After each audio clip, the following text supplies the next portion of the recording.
স্বাগত দেশ সংবাদে আপনাদের সঙ্গে আছি আমি মিতা মৌসুমী। চলছে বিস্তারিত সংবাদে।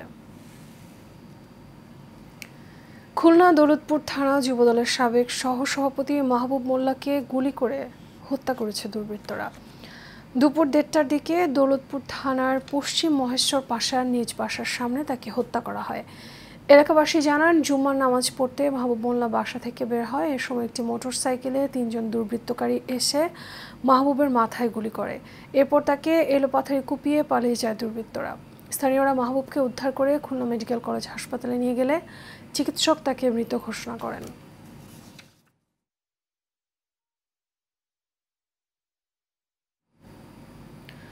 জুলাইয়ের ঘোষণাপত্র, বিচার সংস্কার এবং নতুন সংবিধানের দাবিতে সবাইকে ঐক্যবদ্ধ হওয়ার আহ্বান জানিয়েছেন জাতীয় নাগরিক পার্টি। দুপুরে জুম্মার নামাজ শেষে যশোরের ঐতিহাসিক টাউন হল মাঠে জনসমাবেশ এবং সংক্ষিপ্ত আলোচনা সভায় বক্তারা এই আহ্বান জানান। এ সময় তারা বলেন, বিচারহীনতা, বৈষম্য এবং দলীয় দখলদারিত্বের বিপরীতে জনগণের কাছে দায়বদ্ধতা নিশ্চিত করে একটি অংশগ্রহণমূলক গণতান্ত্রিক রাষ্ট্র ব্যবস্থা গড়তে কাজ করছে এনসিপি। বক্তারা আরও বলেন, শহীদদের কবর থেকে সাধারণ মানুষের উঠানে সবার কাছে পৌঁছে দিতে হবে নতুন বাংলাদেশ গড়ার স্বপ্ন এবং রাজনৈতিক অঙ্গীকার।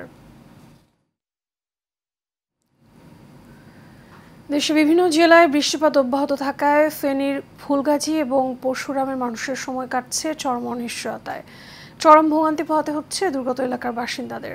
2 উপজেলায় বানের জল কিছুটা কমলেও নতুনভাবে প্লাবিত হয়েছে সদর এবং ছাগলনাইয়া নিম্নাঞ্চলের বিভিন্ন এলাকা। মুহুরী, কহুয়া এবং সিলোনিয়া নদীর বেড়িবাঁধে 21টি স্থান ভেঙে এ পর্যন্ত 4 উপজেলার অন্তত 109টি গ্রাম প্লাবিত হয়েছে। বাড়িঘরে পানি ওঠায় আশ্রয়কেন্দ্র অবস্থান নিয়েছেন অনেকে। খোলা হয়েছে 161টি আশ্রয়কেন্দ্র। শুকনো খাবার সহ বিভিন্ন সামগ্রী বিতরণ করছে স্থানীয় প্রশাসন। পানি ওঠায় এখনও বন্ধ ফেনী পরশুরাম সড়কে যান চলাচল। ফুলগাজী এবং পরশুরামের অনেক এলাকা গত 2 দিন ধরে বিদ্যুৎ বিচ্ছিন্ন। এদিকে নোয়াখালী জেলা জুড়ে ভয়াবহ পরিস্থিতির সৃষ্টি হয়েছে।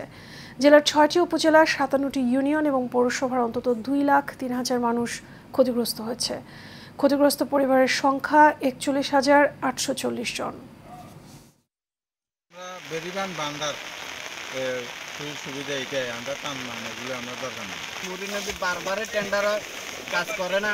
আসলে সঠিকভাবে এই বেড়িবাঁধ নির্মাণ হয় নাই। যদি হইতো তাহলে আমরা এরকম কষ্ট করতাম। কুড়িগ্রামের ফুলবাড়ী উপজেলার চরগোর্খ মণ্ডল এলাকায় ধরলার তীব্র ভাঙনে অর্ধশতাধিক পরিবারের ঘরবাড়ি সহ শত শত বিঘা ফসলি জমি নদী গর্ভে বিলীন হয়ে যাচ্ছে। প্রায় 4 শতাধিক পরিবার বাড়িঘর, ভিটামাটি সহ ফসলি জমি এবং নদী গর্ভে বিলীন হয়ে যাওয়ার আশঙ্কায় চরম দুশ্চিন্তায় দিন পার করছেন। ধরলার তীব্র ভাঙন রোধে সংশ্লিষ্ট কর্তৃপক্ষের কাছে টেকসই তীর রক্ষা বাঁধ নির্মাণের দাবি জানিয়েছেন স্থানীয়রা।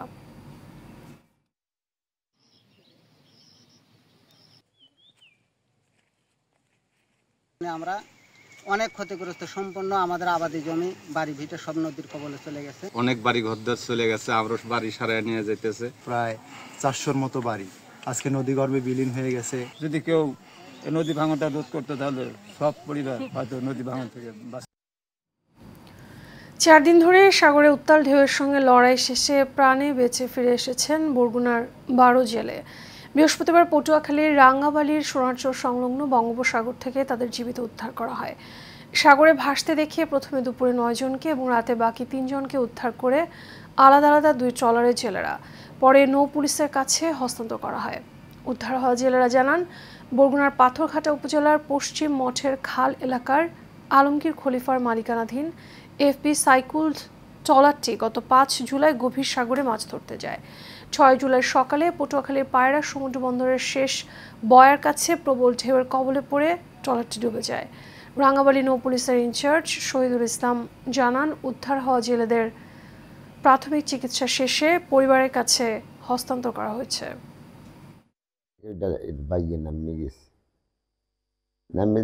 কেউ দুশ্চিন্তা হবে, মানুষ সব এক জায়গায় আমরা থাকবো, তার করার নাই কিছু, আল্লাহ আল্লাহ বিল্লাহ হোক। যদি হঠাৎ করে একশোরে দূরেই পড়ছে আর সুযোগ আর হয় না, আর বলতে পারি যে বড় এইভাবে পড়ি যায়। এরপরে পড়ার পর হইলে যাই ওই ফলট ওই অনুযায়ী সে যেরকম পারছে খুলতে। ভোলার এক জেলে 9 জনকে উদ্ধার করে সোনারচরের মাথায় নিয়ে আসে, পরবর্তীতে আন্ডারচর আইনে তাদের কাছ থেকে বিস্তারিত জানতে পাই এবং 3 জন জেলে নিখোঁজ। ওই 3 জন সহ মোট 12 জন উদ্ধার করে আমাদের চরমন্তাজ নিয়ে আসি। গ্যাস সংকটের কারণে 1610 মেগাওয়াট ক্ষমতা সম্পন্ন নরসিংদীর ঘোড়াশাল তাপবিদ্যুৎ কেন্দ্রের 7টি ইউনিটের মধ্যে 7টি ইউনিটের উৎপাদন বন্ধ রয়েছে। ঘোড়াশাল তাপবিদ্যুৎ কেন্দ্রের প্রধান প্রকৌশলী মোহাম্মদ এনামুল হক আজ এ তথ্য জানিয়েছেন। তিনি জানান, গত 2 বছর ধরে বিদ্যুৎ কেন্দ্রে গ্যাস সংকট চলছে। গ্যাস সংকটের কারণে গত 13 জুন থেকে এক এক করে 3টি ইউনিটের উৎপাদন একেবারে বন্ধ রয়েছে। সরকার সার কারখানায় গ্যাস সরবরাহ করার কারণে বিদ্যুৎ কেন্দ্রের গ্যাস বন্ধ করে দিয়েছে। আমরা সংশ্লিষ্ট মন্ত্রণালয়ে আবেদন করেছি বিকল্পভাবে গ্যাস সরবরাহ করার জন্য।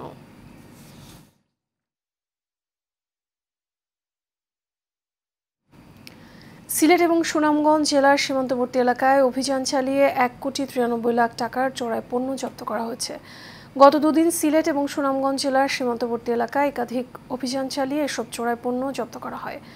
48 বিজিবি জানায়, সিলেট এবং সুনামগঞ্জ জেলার সীমান্তবর্তী এলাকায় সোনালীছেলা, কালা সাদেক, সোনারহাট, প্রতাপপুর, বিছানাকান্দি এবং উৎমা অভিযান চালায় বিওপি। এ সময় বিপুল পরিমাণ ভারতীয় শাড়ি, সানগ্লাস, মহিষ, সুপারি, জিরা, বিড়ি, চিনি, সাবান, নবরত্ন হেয়ার অয়েল, অবৈধভাবে পাথর উত্তোলনকারী নৌকা জব্দ করা হয়। সম্মিলিতভাবে অভিযানে জব্দ করা এসব মালামালের আনুমানিক মূল্য 1,93,60,600 টাকা।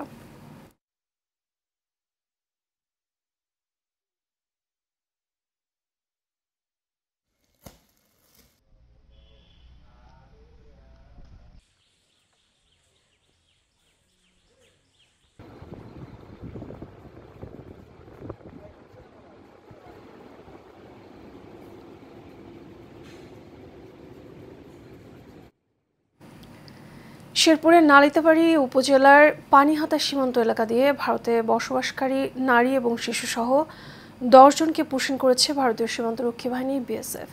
ভোর 6টার দিকে পানিহাতা সীমান্তের 1118 নং পিলারের কাছ থেকে তাদের আটক করে বাংলাদেশের সীমান্তরক্ষী বাহিনী রামচন্দ্রকুড়া ক্যাম্পের বিজিবি সদস্যরা। আটককৃতদের দুপুরে নালিতাবাড়ী থানা পুলিশের কাছে হস্তান্তর করা হয়েছে।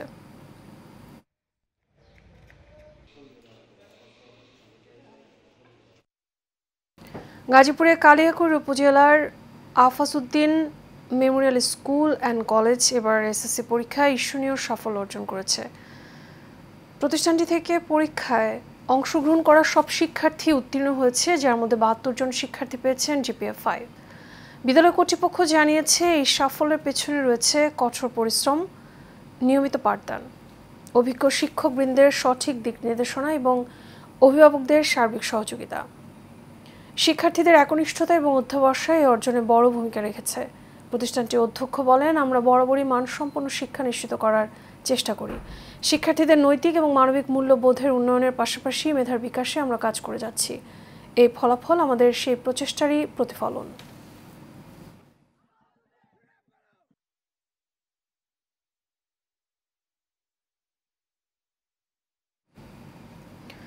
বরাবরের মতো এবার এসএসসি পরীক্ষায় একাধিক GPA 5 সহ শতভাগ পাস অর্জন করে বেড়া উপজেলার মধ্যে প্রশংসনীয় স্থান দখল করেছে কাশীনাথপুর বিজ্ঞান স্কুল। এমন ফলাফলে সন্তোষ প্রকাশ করেছে প্রতিষ্ঠানটির শিক্ষার্থী, শিক্ষক এবং অভিভাবকবৃন্দ। কাশীনাথপুর বিজ্ঞান স্কুল প্রতিষ্ঠিত হওয়ার পর থেকে ভালো পড়াশোনার পাশাপাশি শিক্ষার্থীদেরকে মানসিক বিকাশ ঘটাতে সকল ধরনের আয়োজন করে থাকে। তাই সুনামের ধারা অব্যাহত রাখতে আগামীতে আরও ভালো কিছু করার প্রত্যয় ব্যক্ত করেছেন প্রতিষ্ঠানটির প্রধান শিক্ষক মোহাম্মদ জাহিদুল ইসলাম।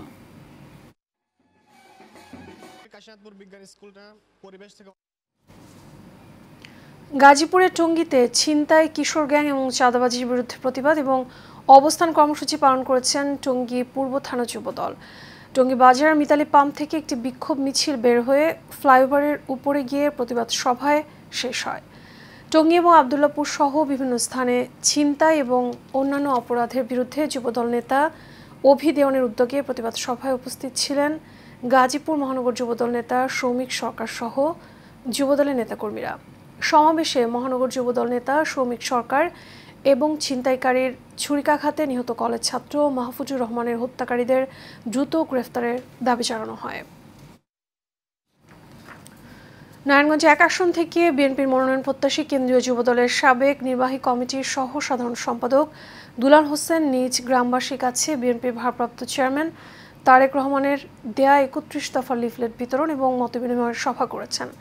দুপুরে উপজেলার হারারবাড়ি এলাকায় এই কর্মসূচি পালন করেন তিনি।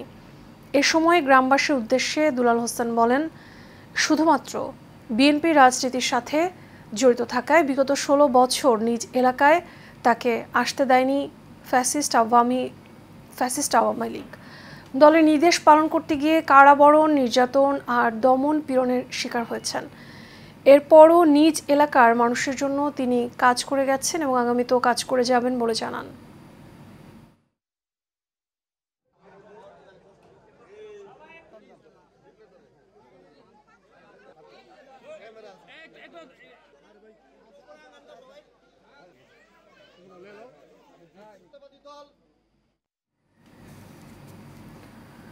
বিএনপি ৩১ দফা বাস্তবায়নে ময়মনসিংহের ভালুকায় লিফলেট বিতরণ এবং পথসভা হয়েছে। বৃহস্পতিবার বিকেলে উপজেলার আঙ্গারগাড়া বাজার মুক্তিযোদ্ধা সংসদ প্রাঙ্গণে ইউনিয়ন যুবদলের উদ্যোগে এই লিফলেট বিতরণ এবং পথসভা হয়। ইউনিয়ন বিএনপির সহ সভাপতি সফির উদ্দিন আহমেদের সভাপতিত্বে এবং যুবদল নেতা তারেক আহমেদের সঞ্চালনায় এতে প্রধান অতিথি ছিলেন উপজেলা যুবদলের সভাপতি তারেক উল্লাহ চৌধুরী।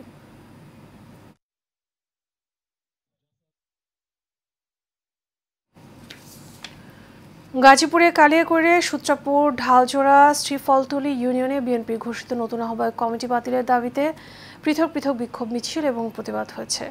বৃহস্পতিবার বিকেলে ঢাকা টাঙ্গাইল মহাসড়কের বোর্ডঘর এলাকায় ঢালজোড়া ইউনিয়নে দেওয়ার বাজার এবং শ্রীফলতলী ইউনিয়নের বিভিন্ন আঞ্চলিক সড়ক প্রদক্ষিণ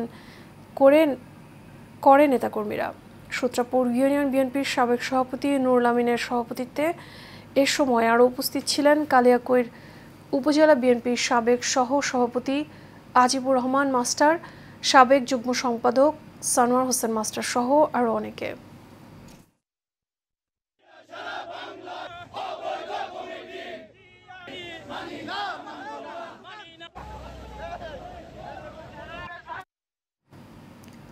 দীর্ঘ ২৫ বছর দায়িত্ব পালনের পর নোয়াখালীর বেগমগঞ্জ উপজেলার গোপালপুর ইউনিয়ন রসুলপুর কেন্দ্রীয় জামে মসজিদের খতিব মাওলানা মঈনুদ্দিনকে বিদায়ী সংবর্ধনা দেওয়া হয়েছে।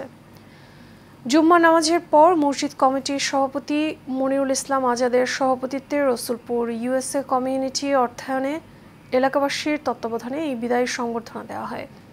এ সময় উপস্থিত ছিলেন কমিটির সেক্রেটারি মাস্টার আব্দুল সাত্তার, বর্তমান মসজিদের খতিব মাওলানা হেদায়েতুল্লাহ, কমিটির সদস্য মোহাম্মদ কামরুল ইসলাম সহ কমিটির নেতৃবৃন্দ এবং স্থানীয় মুসল্লিরা।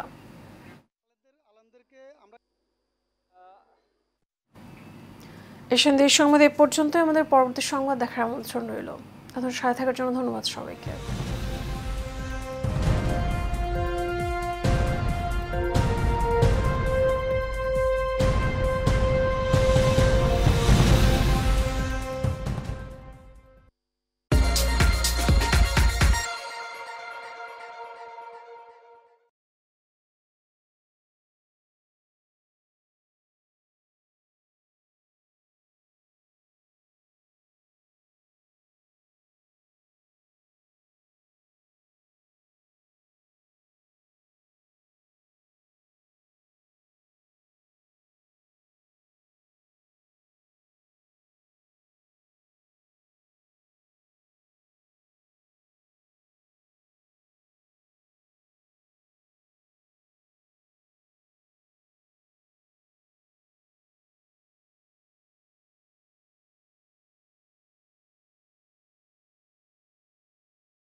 দেশে দুর্ভিক্ষের শঙ্কা বিএনপির, সংকট নিরসনে নির্বাচনের দাবি রিজভী, সংস্কারের নামে ভোট পেছানোর ষড়যন্ত্রের অভিযোগ দুদূর।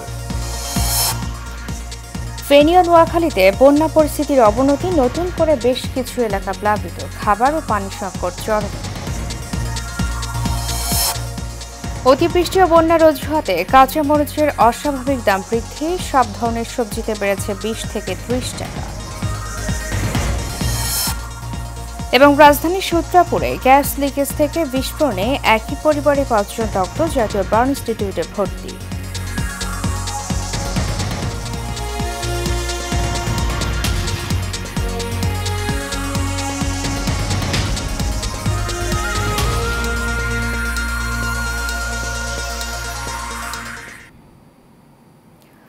স্বাগত এশিয়ান নিউজে, সাথে আছি আমি উর্মি আক্তার।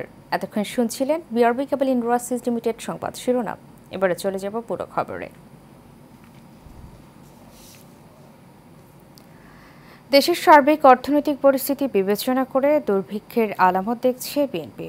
চলমান এই সংকট নিরসনে নির্বাচনের কোনো বিকল্প নেই বলে মন্তব্য করেছেন দলটির সিনিয়র যুগ্ম মহাসচিব অ্যাডভোকেট রুহুল কবির রিজভী। আর দলের ভাইস চেয়ারম্যান শামসুজ্জামান দুদুর অভিযোগ, সংস্কারের নামে সুকৌশলে নির্বাচন বিলম্বিত করার পায়তারা চলছে। সকালে রাজধানীতে আলাদা দুটি অনুষ্ঠানে এসব অভিযোগ করেন তারা। আরও জানাচ্ছেন শরীফুল ইসলাম। সাবেক প্রধানমন্ত্রী ও বিএনপি চেয়ারপারসন বেগম খালেদা জিয়ার রোগ মুক্তি কামনায় নয়াপল্টনে বিএনপি কেন্দ্রীয় কার্যালয়ের সামনে দোয়া মাহফিল ও জায়নামাজ বিতরণের আয়োজন করে জিয়া পরিষদ। এ সময় বিএনপির সিনিয়র যুগ্ম মহাসচিব অ্যাডভোকেট রুহুল কবির রিজভী বলেন, চরম সংকটে পড়তে যাচ্ছে দেশের অর্থনীতি। অর্থনীতির কঠিন করুণ অবস্থা, এটা শুধু মুখের কথা নয়। সামনের সেপ্টেম্বর অক্টোবর মাসে দুর্ভিক্ষ হয় কিনা এটা এখন মানুষের মনে মনে। আর্থিক শৃঙ্খলা ফেরাতে হবে, এটা ঠিক, কিন্তু পাশাপাশি কর্মসংস্থান বৃদ্ধি না করলে জনগণের কাছে কেহই রেহাই পাবেন না। জনগণ কিন্তু এটা ছেড়ে দেবে না। এদিকে জাতীয় প্রেস ক্লাবে জাতীয়তাবাদী নবীন দলের এক প্রতিবাদ সভায় বিএনপি চেয়ারপারসনের উপদেষ্টা সৈয়দ মোয়াজ্জেম হোসেন আলাল দেশ ও গণতন্ত্রের স্বার্থে সকল রাজনৈতিক দলকে সংযত হওয়ার আহ্বান জানান। আমার সন্তান কিংবা আমার সন্তানের পরবর্তী প্রজন্ম যদি এখনই মুরব্বীদের মতো কথা বলেন, এটা বেমানান। দয়া করে একটু সংযত হন। গণতন্ত্রের স্বার্থে, সর্বদলীয় মতামতকে গ্রাহ্য করার স্বার্থে এবং জাতীয় একটা নতুন রাজনৈতিক বন্দোবস্তের দিকে আমরা যখন যাচ্ছি, সেইটাকে দয়া করে কেউ বাধাগ্রস্ত করবেন না। এ সময় বিএনপির ভাইস চেয়ারম্যান শামসুজ্জামান দুদু বলেন, গণতন্ত্র ছাড়া মানুষের অধিকার ফিরিয়ে দেওয়া সম্ভব নয়। আমরা মনে করি নির্বাচনটা খুব জরুরি। নির্বাচন হলে কারা 2টা না 3টা সিট পাবে অথবা জামানত বাজেয়াপ্ত হয়ে দেশ ছাড়া হবে, এটা নির্বাচন ছাড়া তো বোঝা যাবে না। কিন্তু কায়দা কৌশল করে সংস্কারের নামে, বিচারের নামে আরো কি সব ফেতনা বিষয় সামনে এনে নির্বাচনটা কিভাবে ঠেকানো যায় সেই বিবেচনায় সামনে এনেছে। সকল ষড়যন্ত্র মোকাবেলায় ফেসিবাদ বিরোধী শক্তিকে ঐক্যবদ্ধ থাকার আহ্বান জানান শামসুজ্জামান দুদু। গণতন্ত্র ছাড়া বাংলাদেশকে রক্ষা করা যাবে না। Shariful Islam, Asian television, Dhaka. জুলাই ঘোষণাপত্র, বিচার সংস্কার এবং নতুন সংবিধানের দাবিতে সবাইকে ঐক্যবদ্ধ হওয়ার আহ্বান জানিয়েছেন জাতীয় নাগরিক পার্টি। দুপুরে জুমার নামাজ শেষে যশোরের ঐতিহাসিক টাউন হল মাঠে জনসমাবেশের সংক্ষিপ্ত আলোচনা সভায় বক্তারা আহ্বান জানান। এ সময় তারা বলেন, বিচারহীনতা, বৈষম্য ও দলীয় দখলদারিত্বের বিপরীতে জনগণের কাছে দায়বদ্ধতা নিশ্চিত করে একটি অংশগ্রহণমূলক গণতান্ত্রিক রাষ্ট্র ব্যবস্থা গড়তে কাজ করছে এনসিপি। বক্তারা আরও বলেন, শহীদদের কবর থেকে সাধারণ মানুষের উত্থানে সবার কাছে পৌঁছে দিতে হবে নতুন বাংলাদেশ করার স্বপ্ন ও রাজনৈতিক অঙ্গীকার। এরপর পদযাত্রার অংশ হিসেবে খুলনায় যান এনসিপির কেন্দ্রীয় নেতারা।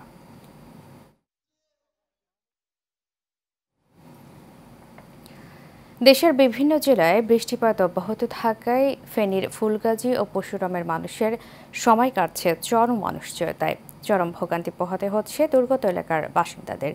2 উপজেলায় বানের জল কিছুটা কমলেও নতুনভাবে প্লাবিত হয়েছে সদর ও ছাগলনাইয়ার নিম্ন অঞ্চলের বিভিন্ন এলাকা। মুহুরী, কৌহুয়া ও সিলোনিয়া নদীর বেড়িবাঁধের ২১টি স্থান ভেঙে এ পর্যন্ত 4টি উপজেলার অন্তত 109টি গ্রাম প্লাবিত হয়েছে।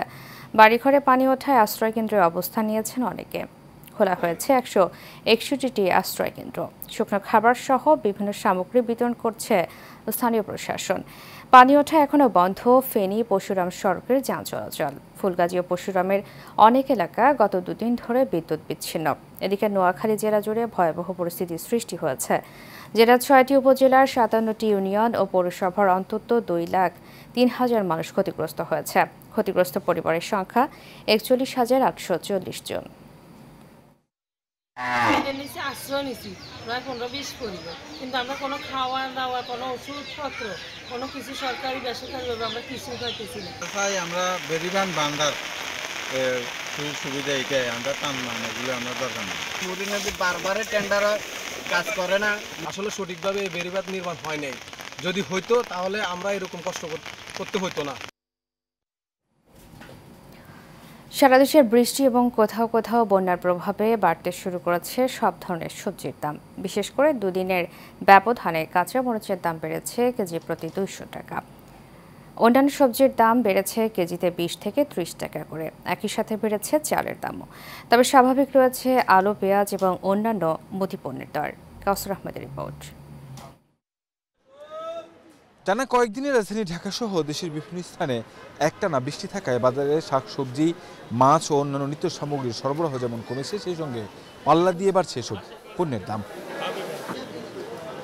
বিশেষ করে কাঁচামরিচের দাম বেড়েছে কেজি প্রতি 200 টাকার উপরে। অন্যান্য সবজির দামও চড়া বলে জানালেন বিক্রেতারা। মনে করেন মরিচটা হঠাৎ করে লাভ করে একটা বেড়ে গেছে 200 টাকা কেজিতে বাড়তি। 160 টাকা গত সপ্তাহে বিক্রি করছে, এই সপ্তাহে 320 টাকা 1 কেজিতে। আপনার বেগুন ছিল 60-70 টাকা কেজি, এই সপ্তাহে 100 টাকা 120 টাকা। এরকম কিছু কিছু মাল আছে অনেক দাম, যেমন বরবটি আপনার 80 টাকা কেজি, তারপর লাউ ছিল 60-50-170 টাকা। আপনার বৃষ্টির জন্য আপনার মাল ক্ষেতের থেকে উড়াইতে পারে না। মাল পাইকারি আড়তে কম আইছে, কিন্তু মাল কম, গ্রাহক বেশি। বেড়েছে চালের দামও। তবে স্বাভাবিক রয়েছে ডিম এবং সব ধরনের মুরগির দাম। আগের দামে বিক্রি হচ্ছে মুদিপণ্য। গত সপ্তাহে 60 টাকা বেচছি, 70 টাকা, এরকম সেম বাড়ে না। মানে সপ্তাহ হিসাবে না, ডেলি চেঞ্জ হয়, একদিন কমে একদিন বাড়ে, এভাবেই 5 টাকা 19-20। মুদিমাল ঠিক আছে, মুদিমাল বেশি কমে নাই, বাড়ে নাই, আগের বাড়ে আছে। আগে 28 ছিল আপনার 60 থেকে 62, এখন হচ্ছে 65 থেকে 66 টাকা। আর মিনিকেট ছিল 70 থেকে 72, এখন 75 থেকে 76 টাকা মিনিকেট। বাজারগুলো নিয়ন্ত্রণ করবার জন্য বেশ কিছু জায়গায় অভিযান চালালেও এর খুব একটা প্রভাব বাজারে পড়ে না বলে জানান ক্রেতা বিক্রেতা উভয়েই। কাউসার আহমেদ, এশিয়ান টেলিভিশন, ঢাকা। রাজধানীর সূত্রাপুরে গ্যাস লিকেজ থেকে বিস্ফোরণে 3 সন্তান সহ একই পরিবারে 5 জন দগ্ধ হয়েছেন। ভোরের দিকে চিকিৎসার জন্য তাদের জাতীয় বার্নোপ্লাস্টিক সার্জারি ইনস্টিটিউটে ভর্তি করা হয়েছে। দগ্ধরা হলেন রিপন, তার স্ত্রী চাঁদনি ও তাদের 3 সন্তান তামিম, রোকন ও আয়েশা। তাদের সবার অবস্থা আশঙ্কাজনক বলে জানিয়েছেন চিকিৎসকেরা। জাতীয় বার্নোপ্লাস্টিক সার্জারি ইনস্টিটিউটের আবাসিক সার্জন ডক্টর শাওন বিন রহমান জানিয়েছেন, ডক্টর রিপন পেশায় রিকশা চালক। পরিবারসহ তিনি সূত্রাপুরের কাগজিটোলা সাইদ চেয়ারম্যানের বাড়ির পাশের একটি 5তলা বাড়ির নিচতলায় ভাড়া থাকেন। গতরাতে হঠাৎ করে বাসা বিস্ফোরণ ঘটে। পরে স্থানীয়রা তাদের উদ্ধার করে হাসপাতালে নিয়ে আসেন। এবারে জুলাই অভ্যুত্থান স্মরণে আমাদের বিশেষ আয়োজন আমাদের জুলাই। 24 জুলাইয়ে যাত্রাবাড়ি ছিল ছাত্র জনতা, বহু রাজনৈতিক ও সামাজিক সংগঠনের ফ্যাসিবাদ বিরোধী আন্দোলনের এক ভিন্ন মাত্রার প্ল্যাটফর্ম। এখান থেকেই রাষ্ট্রীয় বল প্রয়োগের বিপরীতে গড়ে ওঠে প্রবল প্রতিরোধ, রচিত হয় ইতিহাসের নতুন অধ্যায়। ওয়ালিদ সিদ্দিকীর রিপোর্ট। জুলাই অভ্যুত্থান বা ছাত্র জনতার গণবিক্ষোভ চলাকালে যাত্রাবাড়ি রূপ নেয় স্বৈর শাসন বিরোধী এক নির্ভীক প্রতিরোধের উর্বর ভূমিতে। এখানে রাষ্ট্রযন্ত্র ও ছাত্র জনতার মুখোমুখি সংঘর্ষ ছিল কেবল নৃশংসতার নির্যাস নয়, বরং নাগরিক চেতনার একটি রূপান্তরিত অভিব্যক্তি। শুরুতে শান্তিপূর্ণ অবস্থান, ধর্মঘট ও বিক্ষোভ মিছিল ছিল যাত্রাবাড়ির আপমর জনগণের সম্মিলিত প্রতিক্রিয়া। তবে প্রধান সড়ক, চৌরাস্তা ও গোলাপবাগ মোড়ে তারা যখন কোটা ছেড়ে গণতন্ত্র ফিরিয়ে দেওয়ার ধ্বনি তোলে, রাষ্ট্র তখন নির্বিচারে হত্যা আর দমন পীড়নের কঠোর নীতি অবলম্বন করে। মৃত্যুর মিছিলে যোগ হতে থাকে একের পর এক নাম। 30 জুলাই অন্তত 28 জনের ময়নাতদন্ত রিপোর্ট প্রকাশ করা হয়। যাত্রাবাড়ি হয়ে ওঠে শহীদ চেতনার জ্বলন্ত ভূমি। জুলাই আন্দোলনের সেই দিনগুলোতে যাত্রাবাড়ি শুধু গুলির শব্দে নয়, চোখের জল, বারুদের বিষাক্ত ধোঁয়া আর প্রতিজ্ঞাবদ্ধ মৌনতায় ভরপুর ছিল। রাষ্ট্র যখন শ্রবণ শক্তি হারায়, তখন জনগণ রক্ত দিয়ে লিখে দেয় ইতিহাস। এরই প্রমাণ মেলে 5 আগস্ট। এদিন শহীদের খাতায় যাত্রাবাড়িতে নাম লেখান অন্তত 52 জন। তবু টিকে থাকতে পারেনি স্বৈরশাসক। Walid Siddiqui, Asian television, Dhaka.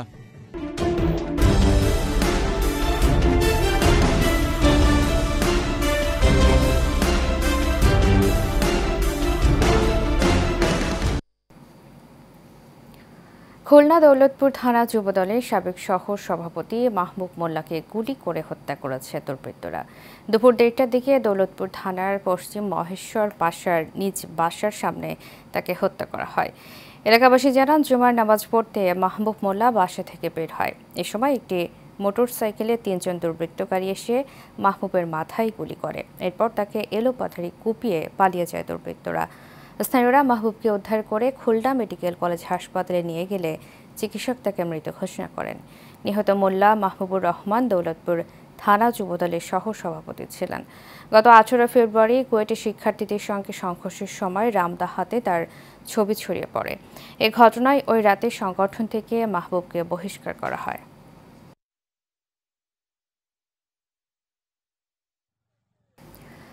একপরমুক্ত বাড্ডা সহ গুলশানে বৈষম্য দূর করার প্রত্যয় ব্যক্ত করেছেন ঢাকা 11 আসনে বিএনপির মনোনয়ন প্রত্যাশী ও কেন্দ্রীয় বিএনপির ক্ষুদ্র ঋণ বিষয়ক সম্পাদক এম এ কায়ুম। দুপুরে জুমার নামাজ শেষে তারেক রহমানের রাষ্ট্র কাঠামো মেরামতের 31 দফা লিফলেট বিতরণকালে তিনি এ প্রত্যয় ব্যক্ত করেন। এ সময় সাধারণ মানুষের সঙ্গে কুশল বিনিময় করে তিনি বলেন, আগামীতে সাংসদ নির্বাচিত হলে বাড্ডা ভাটারাবাসীর সকল সমস্যা নিরসনের চেষ্টা করবেন। তার সঙ্গে উপস্থিত ছিলেন এজিএম শামসুল হক, তহিরুল ইসলাম তহিন, জাহাঙ্গীর মোল্লা, ভিপি শাহিন, 21 নম্বর ওয়ার্ডের সভাপতি ও সাধারণ সম্পাদক সহ অন্যান্য নেতৃবৃন্দ।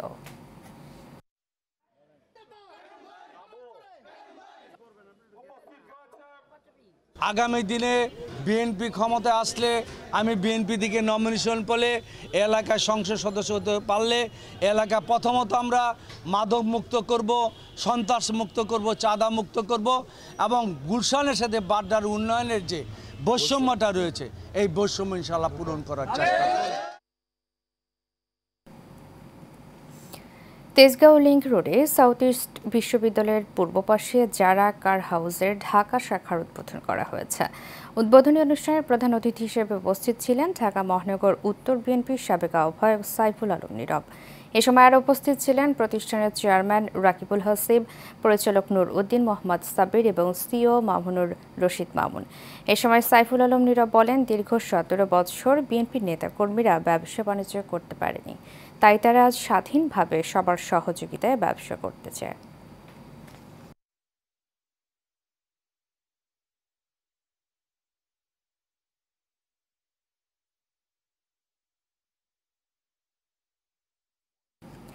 শেষ করব এশিয়া নিউজ। তার আগে বিআরবি কেবল ইন্ডাস্ট্রিজ লিমিটেড সংবাদ শিরোনামগুলো জানাবো আরও একবার।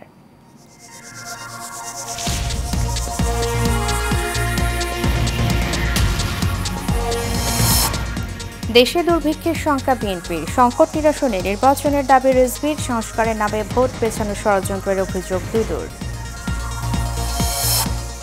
ফেনী ও নোয়াখালীতে বন্যা পরিস্থিতির অবনতি, নতুন করে বেশ কিছু এলাকা প্লাবিত, খাবার ও পানি সংকট চরমে। অতিবৃষ্টি ও বন্যার অজুহাতে কাঁচা মরিচের অস্বাভাবিক দাম বৃদ্ধি, সব ধরনের সবজিতে বেড়েছে 20 থেকে 30 টাকা। এবং রাজধানীর সূত্রাপুরে গ্যাস লিকেজ থেকে বিস্ফোরণে একই পরিবারের 5 জন দগ্ধ, জাতীয় বার্ন ইনস্টিটিউটে ভর্তি।